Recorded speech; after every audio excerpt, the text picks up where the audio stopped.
കഴിയില്ല ഈ കുറിച്ച്. അവിടെയൊക്കെ വയറ് ഒട്ടിപ്പിടിച്ച് ചുക്കിയിട്ട് വേണം കയറി വരാൻ. ഞങ്ങൾ ഡോക്ടർ കൈ പിടിച്ച അങ്ങനെ തന്നെ.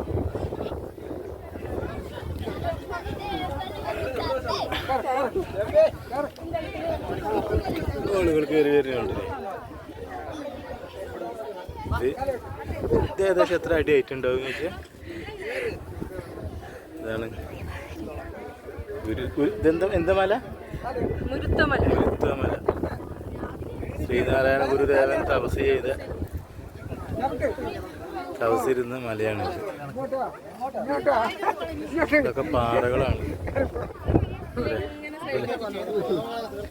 ഇതിൻ്റെ ഇടയിൽ കൂടെയൊക്കെയാണ് നമ്മൾ കയറി കണ്ടല്ലേ.